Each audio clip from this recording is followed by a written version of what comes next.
हैं अपने वर्ब्स का थर्ड फॉर्म जो है वर्ब्स टू डू फॉर्म। ठीक है, हमने am is are was were पढ़ लिया है, हमने हैव हैज हैड का कंसेप्ट समझा दिया, मैंने आपको यूसेज समझा दिया। दैट मीन्स कि अब आप have has had am is are was were इन सब में कंफ्यूजन तो नहीं होगी, आई बिलीव। ठीक है, आई बिलीव कि आप प्रैक्टिस कर रहे होंगे, आई बिलीव आपने वीडियो देखी होगी। और अब मैं आपको थर्ड फॉर्म पढ़ाऊंगी। वर्ब मैं आपको स्लोली पढ़ा रही हूँ, बाकी चैप्टर्स हम थोड़े से फास्ट करेंगे, मगर वर्ब को हम बहुत प्यार से आराम से करेंगे। और ये वर्ब तभी समझ में आएगा गाइस, आपको वीडियो देख लिया, आपने समझ लिया, मगर वीडियो देखना समझना अभी सफिशिएंट नहीं होगा, आपको क्वेश्चंस बनाने होंगे खुद से। मैं अभी आपको कोई भी क्वेश्चंस नहीं दे रही हूँ बिकॉज मैं चाहती हूँ कि आप क्वेश्चंस, आप सेंटेंसेस खुद से बनाएं। अभी हमें एरर्स फाइंड करना नहीं सीखना है, अभी हमें सेंटेंस बनाना सीखना है, राइट। अभी मैं आपको कोई भी एरर फाइंड करना नहीं सिखाऊंगी, मैंने आपको सेंटेंस बनाना सिखा रही हूँ कि आप किसी बात को कहना चाहते हैं तो सेंटेंस की स्ट्रक्चरिंग क्या होगी, तो वो अभी हम सीख रहे हैं। एंड आई बिलीव कि आप उसको बनाने की कोशिश कर रहे होंगे। आप एटलीस्ट पर डे अगर जब जिस आपको वीडियो एटलीस्ट कम से कम 50 to 100 सेंटेंसेस बनाएंगे तो आप देखेंगे कि आप जब आपको लिखना आता है तभी तो आपको बोलना आता है, तभी तो आप उनमें गलतियां निकाल पाएंगे। तो गलतियां निकालने से पहले हमें बोलते हैं ना कि कुछ किसी पे गलतियां, किसी की गलतियां निकालने से पहले उसको खुद को आना चाहिए, तभी तो आप किसी की गलती निकाल पाओगे। तो इंग्लिश जब तक आएगी नहीं, गलती कैसे से निकलेगी, कहाँ से आप एरर फिलर्स को फिल कर पाएंगे, कहाँ से आप क्लोज टेस्ट में दिखेंगे कि ये तो यहाँ पे चीज़ मिसिंग है, कहाँ से आप बता पाएंगे कि सेंटेंस में ये एरर है। तो उसके लिए आपको सेंटेंस को सीखना पड़ेगा, समझना पड़ेगा, तभी गलतियाँ निकलेंगे। तो अभी हम करेंगे अपना सेंटेंस, अपने वर्ब का थर्ड फॉर्म जो है टू डू फॉर्म। ठीक है, डू फॉर्म में हम पढ़ेंगे डू, डस और डिड। ठीक है, पहले डू और डस और डिड का डिफरेंस देख लेते हैं गाइस। देखो, डू फॉर्म जो है आपका वो कौन से टेंस में आता है, मैंने कहा था, आपको समझाया था कि जो वर्ब होते हैं गाइस वो टेंस के साथ, टेंस आप किस तरह से बताते हैं कि सेंटेंस आपका कौन से टेंस में, वर्ब के थ्रू ही आप टेंसेस बताते हैं। तो टेंसेस सीखने से पहले आपको वर्ब सीखना होगा, राइट।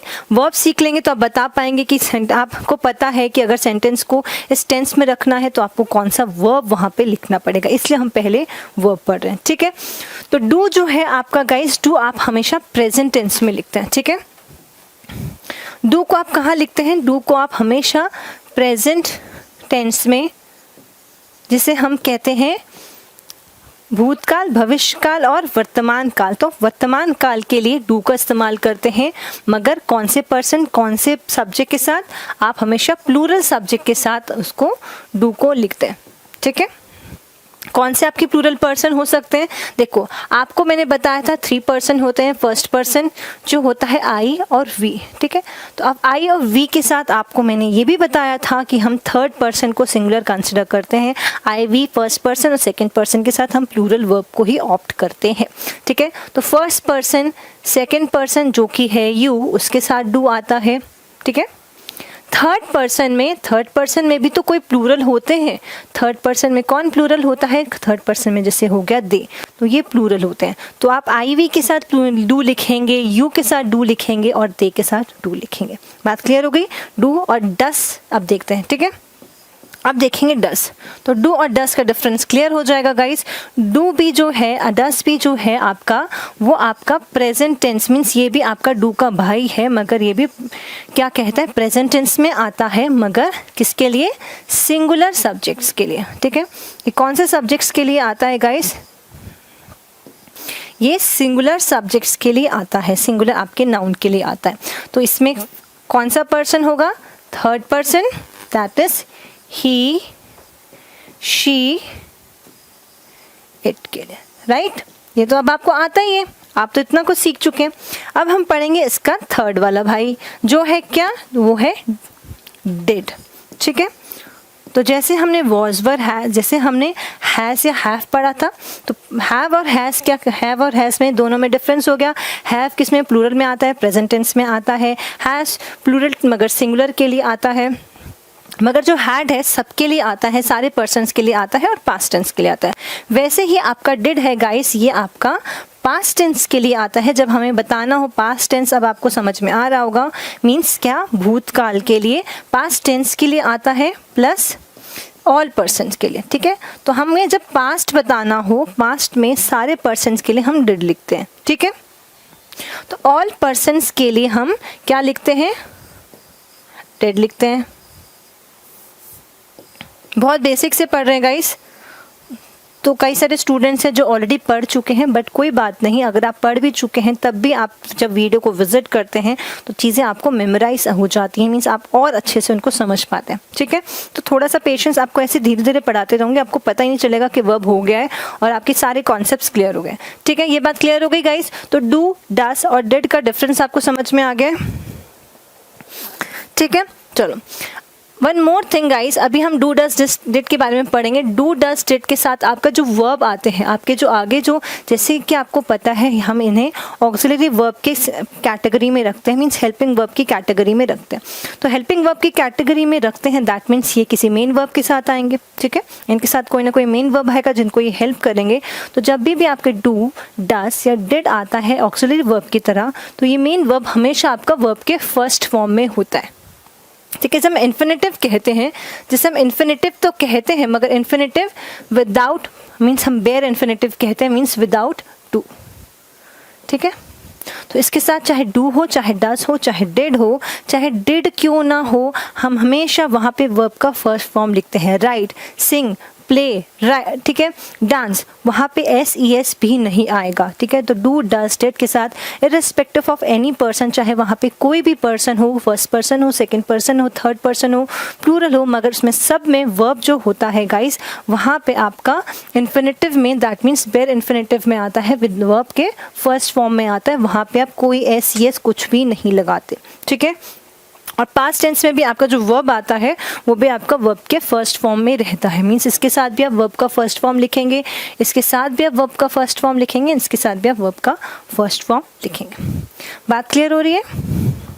तो ये हमने पढ़ा डू, डस और डिड। फिलहाल हमने इतनी चीज़ सीखी है, इनके बीच का डिफरेंस सीखा है। आई होप आपको ये अंडरस्टैंड हो गया होगा। नेक्स्ट गाइस, अभी हमने जैसे कि हमने बाकी क्लासेस में पढ़ा है वैसे ही करेंगे कि आपको अगर टू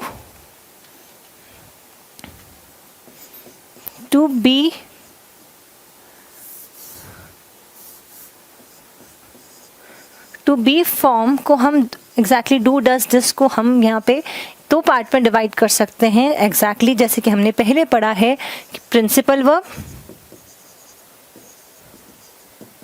और ऑक्सिलरी वर्ब। ठीक है, ये भी मतलब कि ये आपके डू डस डिड जो है गाइस, ये भी आपका क्या प्रिंसिपल वर्ब का भी काम करते हैं सेंटेंस में, प्रिंसिपल वर्ब की तरह भी काम कर सकते हैं जब सेंटेंस में सिर्फ एक ही वर्ब होगा, और ऑक्सिलरी वर्ब का काम करते हैं जब सेंटेंस में दो वर्ब होंगे। तो यहाँ पे डू डस डिड जो होंगे सेंटेंस में सपोर्टिंग रोल प्ले करेंगे। ठीक है, जैसे मेन आपकी मूवीज में एक मेन कैरेक्टर होता है, ठीक है, उस कैरेक्टर के साथ सपोर्टिंग जो कैरेक्टर होता है वो हमारे ऑक्सिलरी वर्ब होते हैं। तो हम कभी कभार do does did, for example मैं डू, जैसे कि आपको पता है कई सारे आपके कैरेक्टर्स होते हैं। फॉर एग्जाम्पल राजकुमार राव की बात करें तो राजकुमार राव जो है कई बार आपकी किसी मूवी में मेन कैरेक्टर का प्ले करते हैं। जैसे कि स्त्री मूवी हमने देखी थी, तो उसमें जो लीडिंग रोल था वहाँ पे कौन था? राजकुमार राव था। ठीक है, और बहुत सारी ऐसी मूवीज़ होती हैं जहाँ पे वो किसका रोल प्ले करते हैं? वो सपोर्टिंग रोल प्ले करते हैं। फॉर एग्जाम्पल अभी आपने देखा एक और मूवी आई थी उनके, I don't remember the name. तो जब मूवी के कैरेक्टर्स जो प्रिंसिपल मींस मेन कैरेक्टर का भी रोल प्ले कर सकते हैं और आपका सपोर्टिंग रोल में भी जा सकते हैं। ठीक है, तो इस तरह से हम सेंटेंसेस को समझेंगे, इस तरह से हम ऑक्सिलरी वर्ब्स को समझेंगे। तो पहले हम डिस्कस करेंगे कि प्रिंसिपल वर्ब, ठीक है, जब आपके डू डस डिड जो है प्रिंसिपल वर्ब का काम करते हैं तो किस तरह से उसके सेंटेंस को लिखा जाता है और उनकी मीनिंग क्या होती है। ओके,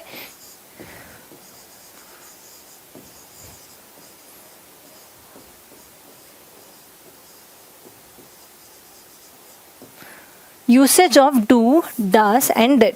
ठीक, चलिए तो गाइस चलो आपको पता है कि डू का मतलब एग्जैक्टली होता क्या है? करना।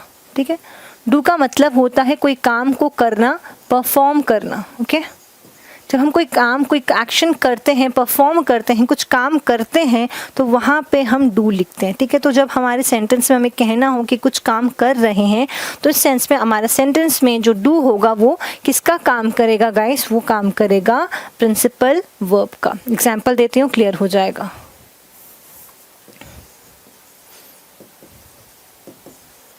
ओके शॉर्ट में लिख रही हूँ, स्पेलिंग थोड़ी सी गड़बड़ है, डोंट वरी, मुझे पता है। ठीक, चलो एग्जाम्पल देखते हैं गाइस।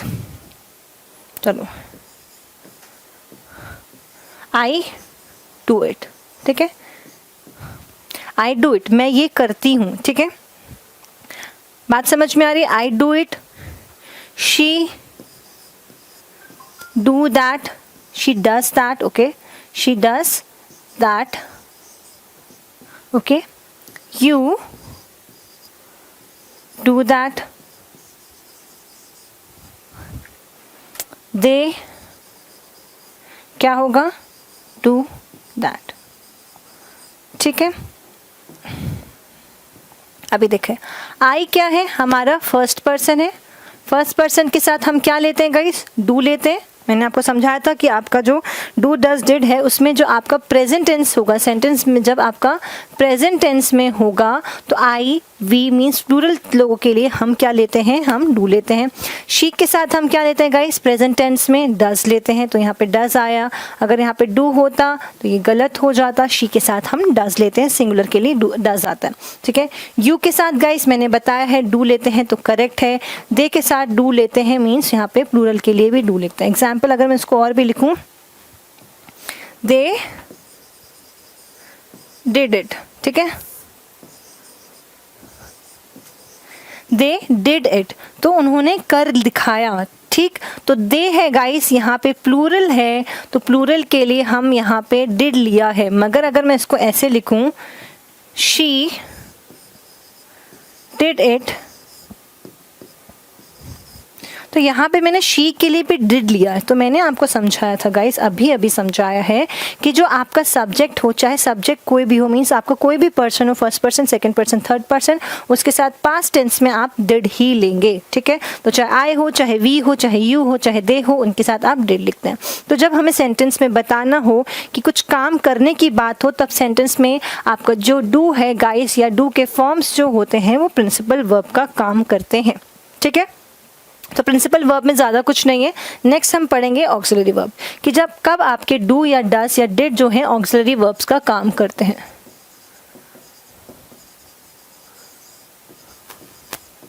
ये इंपॉर्टेंट है, इसको थोड़ा सा ध्यान से पढ़ेंगे। देखो आप जो है डू डस डिड, ठीक है, डू डस डिड की बात करूं तो one important thing is that कि डू और डस या डिड जो होते हैं आपके सेंटेंस को इंट्रोगेटिव, ठीक है,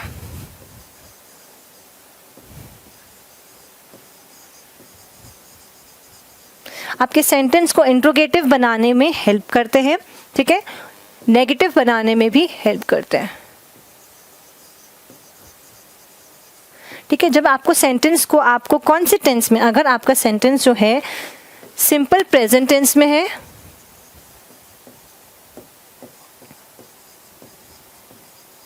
या फिर सिंपल पास्ट टेंस में, ठीक है, अगर आपका सेंटेंस सिंपल प्रेजेंट टेंस या सिंपल पास्ट टेंस में, तो आपको सेंटेंस को इंट्रोगेटिव बनाना है या फिर आपको उन सेंटेंस को नेगेटिव बनाना है, तो डू डस डिड हमें हेल्प करते हैं उन सेंटेंस को चेंज करने में, कन्वर्ट करने में। फॉर एग्जाम्पल इफ आई से आई लव फ्लावर्स, ठीक है, I love flowers, if I से आई लव फ्लावर्स, तो मुझे जब इस सेंटेंस को नेगेटिव बनाना होगा, ये सेंटेंस किस में है, प्रेजेंट इंडेफिनिट में, प्रेजेंट इंडेफिनिट कह लो, सिंपल प्रेजेंट कह लो, दोनों एक ही बात है।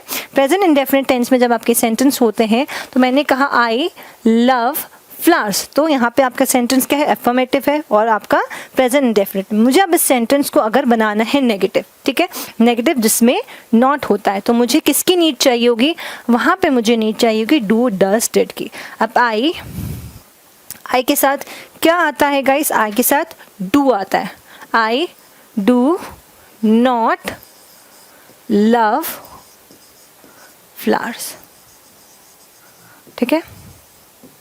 अब देखो आई के साथ यहाँ पे क्या आया, आई के अकॉर्डिंग यहाँ पे डू आएगा। जब आपको सेंटेंस में नेगेटिव बनाना होगा तो आप डू या डस या डिड के साथ नॉट लिखेंगे या नेगेटिव वर्ड को लिखेंगे, बात समझ में आ रही है? जब आप इनको पहले लिखेंगे, आप आई नॉट डू लव फ्लावर्स नहीं होता गाइज, आप पहले हेल्पिंग वर्ब लिखते हैं, ठीक है, ये आपका हेल्पिंग वर्ब का काम कर रहा है, फिर आप नेगेटिव लिखते हैं और तब आपका मेन वर्ब होता है। ठीक है, बात समझ में आ रही है? आपका यहाँ हेल्पिंग वर्ब का काम कर रहा है और ये सेंटेंस को नेगेटिव बना रहा है। तो जब भी आपको किसी प्रेजेंट इंडेफिनिट या पास्ट इंडेफिनिट सेंटेंस को नेगेटिव बनाना होगा तो हम डू, डज या डिड का यूज करते हैं। ठीक है, और एग्जाम्पल देखूं, चलो अब मुझे इस सेंटेंस को अगर इंट्रोगेटिव बनाना हो, ठीक है, अगर मुझे इस सेंटेंस को इंट्रोगेटिव बनाना हो तो अब ध्यान रखिएगा, जब भी हमें किसी सेंटेंस को इंट्रोगेटिव बनाना हो गाइस, तब हम वहाँ पे हेल्पिंग वर्ब जो है हमारे जो डू डज डिड है वो पहले लिखते हैं, देन हम सब्जेक्ट लिखते हैं और देन हम मेन वर्ब को लिखते हैं। ठीक है, जब आपको कोई भी सेंटेंस को आपको इंट्रोगेटिव बनाना हो, मीन्स आप जब किसी से क्वेश्चन पूछ रहे हैं, आपने कोई बात कही, अभी उसी बात को आपको क्वेश्चन के फॉर्म में चेंज करना है। बहुत बेसिक बढ़ा रही हूँ, ऐसे स्टूडेंट्स के लिए बहुत हेल्पफुल होगा जिनको इंग्लिश बिल्कुल भी नहीं आती और वो वर्ब को ही समझ लेंगे तो आपकी आधी से ज़्यादा दिक्कतें ख़त्म हो जाएंगी। ठीक है, तो गाइस जब आपको किसी ने कोई बात बताई या फिर आपने कोई बात सुनी और ये बात आप घर जाके किसी से पूछनी है या आपको किसी से कुछ भी पूछना है, कोई भी अपनी दिल की बात पूछनी है, तो आप हेल्पिंग वर्ब को पहले रखते हैं, फिर आपका सब्जेक्ट आता है और देन आपका मेन वर्ब आता है। ओके, तो अगर मैंने कहा आई लव फ्लावर्स, तो आई लव फ्लावर्स, तो मुझे क्वेश्चन पूछना है, तो आई मेरा यहाँ पे सब्जेक्ट है। ठीक है, आई के अकॉर्डिंग कौन सा हेल्पिंग वर्ब आएगा? Do, right? आई के अकॉर्डिंग कौन सा हेल्पिंग आया? डू, और मेन वर्ब क्या है? लव। ठीक है, क्या? Flowers. Do I love flowers, ये आपका क्वेश्चन मार्क। अगर यहाँ पे ये होता डू, अगर आपका पर्सन होता, ठीक है, अगर आपका पर्सन ही होता तो ही आपका क्या है? यहाँ पे थर्ड पर्सन है, ये आपका थर्ड पर्सन है, तो यहाँ पे डू जो है वो गलत है। ही के लिए हम क्या लिखते हैं? प्रेजेंट टेंस में डस लिखते हैं, तो डस ही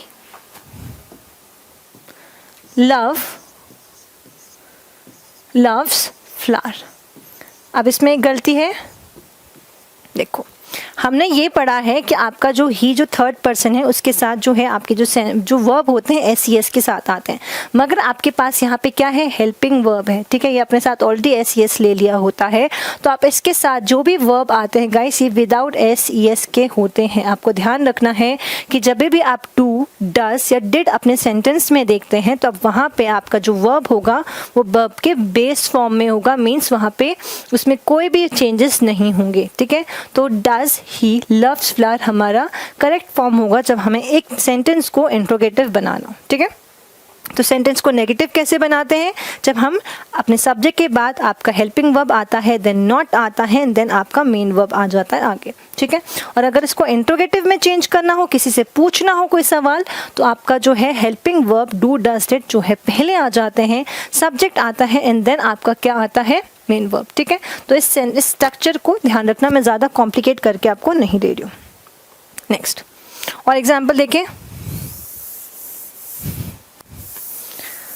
अगर मैं इसको ऐसे लिखूं, he bought a new car. ठीक है, he bought a new car. अब आपका सेंटेंस किस में है गाइज? अब आपका सेंटेंस किस में है? पास्ट इंडेफिनिट में है या फिर सिंपल पास्ट टेंस में? ये आपका नॉर्मल सेंटेंस। अगर मुझे क्या करना है? सेंटेंस को बनाना है नेगेटिव। ठीक है, अगर मुझे सेंटेंस को नेगेटिव बनाना है तो स्ट्रक्चर क्या है गाइज? याद है आई थिंक आपको? हम क्या करेंगे? ही।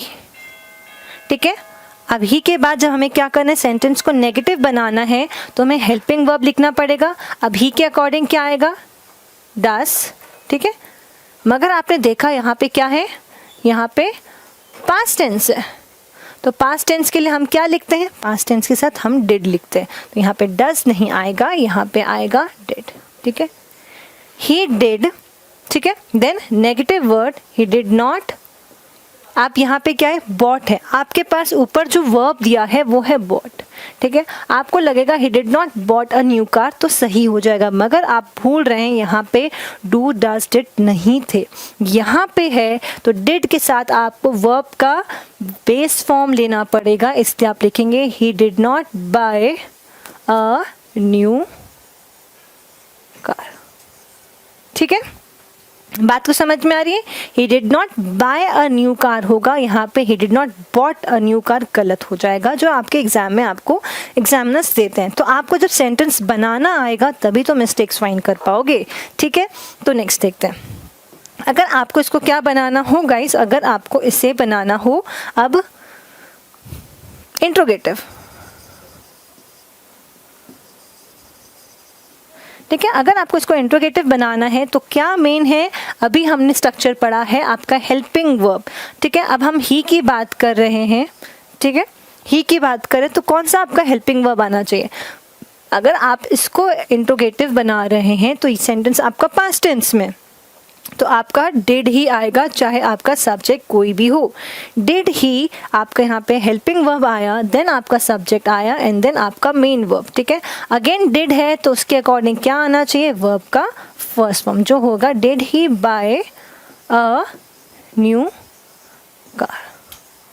समझ में आ गया इस तरह से कि सेंटेंस को कैसे हम नेगेटिव या फिर सेंटेंस को कैसे हम इंट्रोगेटिव बनाते हैं। बहुत बेसिक तरह से पढ़ रहे हैं गाइस, बिल्कुल मिस्टेक मत कीजिएगा। और अगर आप चाहते हैं कि आपको इंग्लिश आगे परेशान ना करे, आगे में जो चैप्टर्स पढ़ाऊँ उसमें परेशानी ना हो और इंग्लिश की प्रॉब्लम जो है उसका सोल्यूशन हमेशा के लिए मिल जाए और हमेशा आप इंग्लिश से बच जाएँ, जो आपको डर लगता है, तो आपको अभी से मेहनत करनी पड़ेगी। और बहुत प्यारी सी मेहनत है कि कोई भी आपके दिल की बात है उसको लिखो, अपने सेंटेंस को लिखो एमिजार में, हैज़ हैव हैज़ में, हैव हैज़ हैड में और किस में, वॉज वर में। ठीक है, या फिर डू डज डिड, इस आपके तीनों वर्ब्स के फॉर्म में आपको सेंटेंसेस लिखने हैं, उसको नेगेटिव बनाना है, उसे इंट्रोगेटिव बनाना है।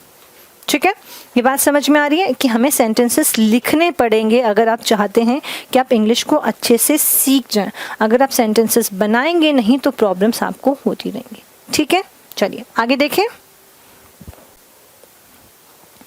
तो अब नेक्स्ट बात करते हैं गाइस, अब आपका है सेकेंड पॉइंट। ठीक है, अभी तो हमने ये सीखा कि हेल्पिंग वर्ब आपके सेंटेंस को इंट्रोगेटिव बनाने में हेल्प करते हैं। सेंटेंस जो आपके एमिजार वॉज डू डज डिड जो है आपके जो है ऑक्सिलरी वर्ब आपके सेंटेंस को नेगेटिव बनाने में हेल्प करते हैं। जो नेक्स्ट हम बात करेंगे एम्फेसिस की बात करेंगे। ठीक है,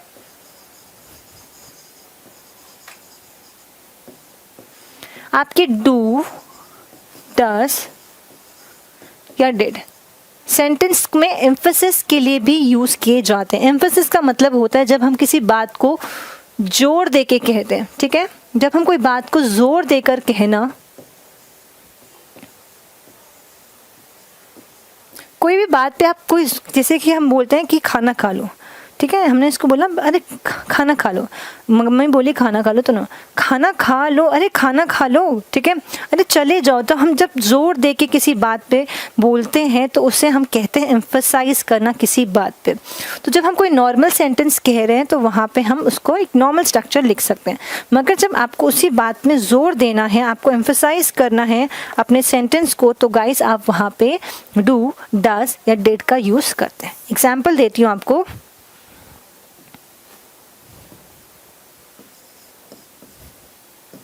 सिट हियर, ठीक है, मैंने किसी को कहा सिट हियर, यहाँ पे बैठ जाओ। तो अगर मैं इसको जोर देने को कहूँ, जोर देके कहूँगी तो डू सिट हियर, अरे यहाँ पे बैठ जाओ। ठीक है, तो यहाँ पे बैठ जाओ जोर देके जब मैं कहना चाहूँगी तो मैं यहाँ पे क्या यूज़ करूँगी, डू को यूज़ करेंगे सेंटेंस को एम्फसाइज करने के लिए। ठीक है, और देखें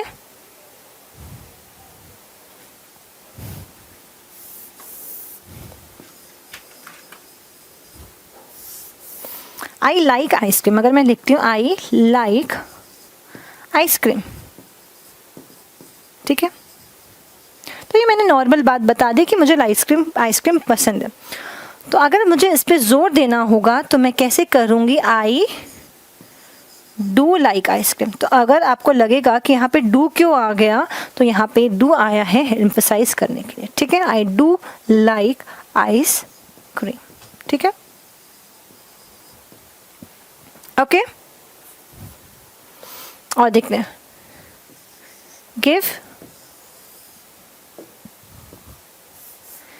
गिव मी योर फोन। ठीक है, गिव मी योर फ़ोन।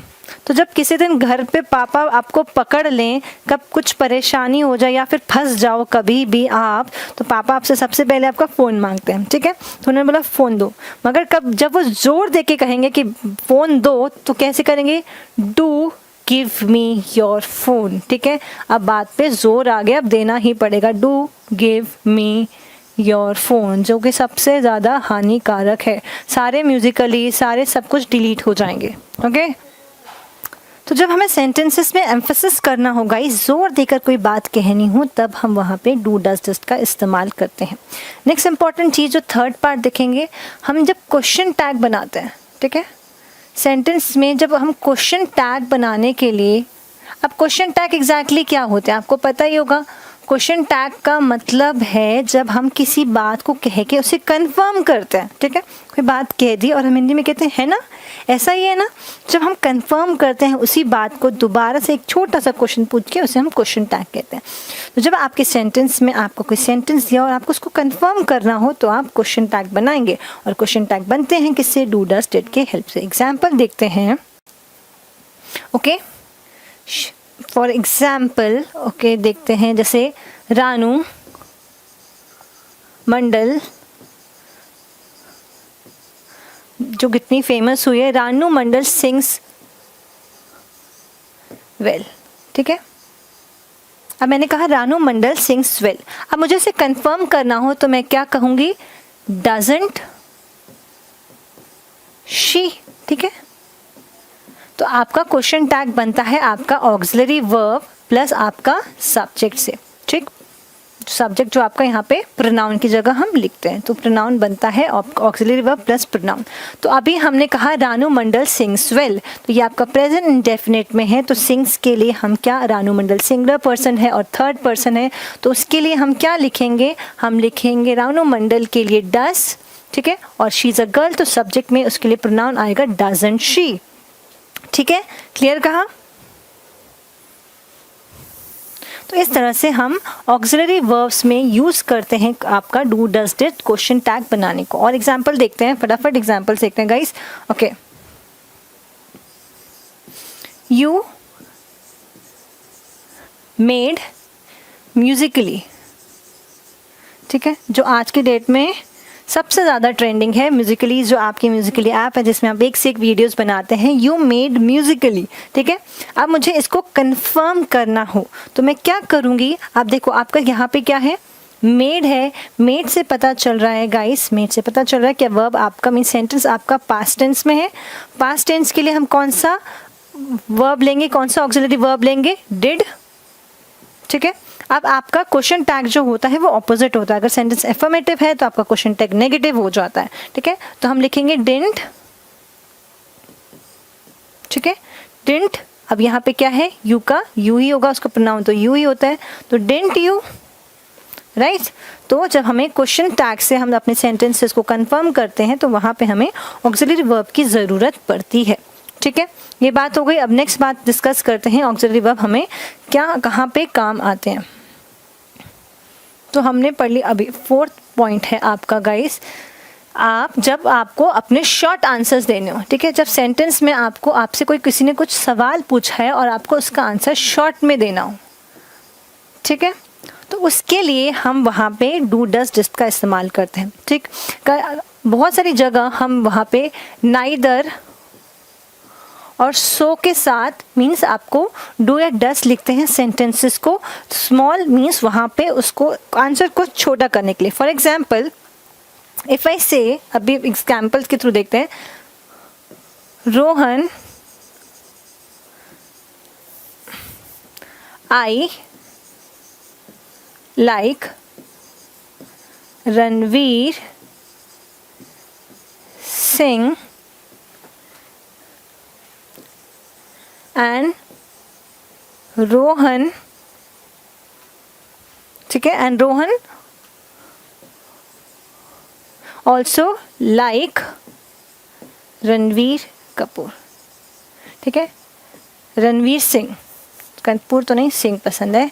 तो चलो इस सेंटेंस को अगर आपको शॉर्ट करना हो और तो आप यहाँ पे इस तरह से, किस तरह से लिख सकते हैं इसे, I like Ranveer and so does Rohan. ठीक है, तो मीन्स आई लाइक रणवीर, और यही बात सो डस मीन्स सेम वाली बात क्या, रणवीर को भी मीन्स रोहन को भी पसंद है रणवीर सिंह। तो हमने यहाँ पे क्या किया, सो लिखा किसके लिए, सो डस, यहाँ पे आपका किसके लिए आया, ये आया रोहन के लिए। ठीक है, तो जब आपको सेंटेंसेस को शॉर्ट करना हो, अगर यहाँ पे अगर इस तरह से लिखते I did not like Ranveer Singh and so and Rohan also did not like Ranveer Singh, अगर मैं सेंटेंस को इस तरह लिखूँ तो I did not like Ranveer Singh neither do Rohan. ठीक है, तो अगर इसको नेगेटिव करना हो तो हम लिखेंगे नाइदर डू रोहन, और अगर उसको पसंद है तो सो डस रोहन। तो इस तरह से हम सेंटेंसेस को शॉर्ट करने के लिए, एक ही बात को रिपीटेशन को अवॉइड करने के लिए हम इस तरह से डू डस डिड का इस्तेमाल करते हैं। ठीक है गाइस, जब हमें सेंटेंस में शॉर्ट आंसर करना मीन्स आपको वहाँ पे बात, किसी ने आपसे कोई क्वेश्चन पूछा तो आप उसका शॉर्ट आंसर देना चाहते हो। ठीक है, जैसे कि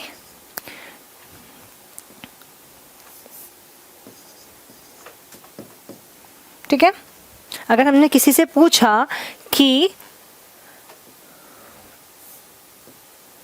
डू यू स्मोक, ठीक है, किसी ने हमसे पूछा डू यू स्मोक, तो मुझे इससे अगर कहना है नो आई डोंट स्मोक, तो आप उसको शॉर्ट करके लिख सकते हैं नो, अगर मुझे इसको शॉर्ट करना तो नो आई डोंट। बात समझ में आई?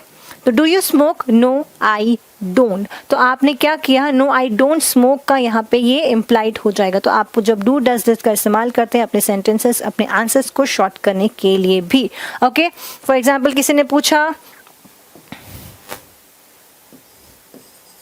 शी सिंग्स, या फिर हम पूछें यू लाइड,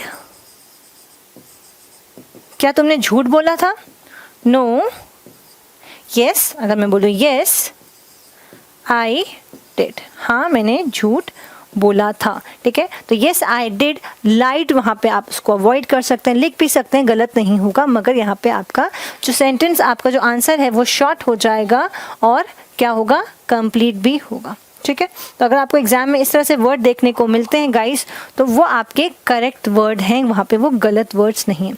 तो यहाँ पे हमने क्या सीखा है, हमने यहाँ पे सीखा है कि आपके जो सेंटेंसेस होते हैं डू डस डिड, ठीक है, आपके ऑक्सिलरी वर्ब का भी काम करते हैं और आपके प्रिंसिपल वर्ब का भी काम करते हैं। प्रिंसिपल वर्ब का काम करते हैं तो करने की बात होती है, ऑक्सिलरी वर्ब का काम करते हैं तो ये आपके सेंटेंस को नेगेटिव बनाने में हेल्प करते हैं और आपके सेंटेंस को इंट्रोगेटिव बनाने में भी हेल्प करते हैं। जब बात में जोर देना हो तब हम वहाँ पे आपके ऑक्सिलरी, आपके डू डस डिड को मीन्स डू फॉर्म को यूज़ करते हैं। जब आपको क्वेश्चन टैग बनाना हो तब हम वहाँ पे डू फॉर्म यूज़ करते हैं।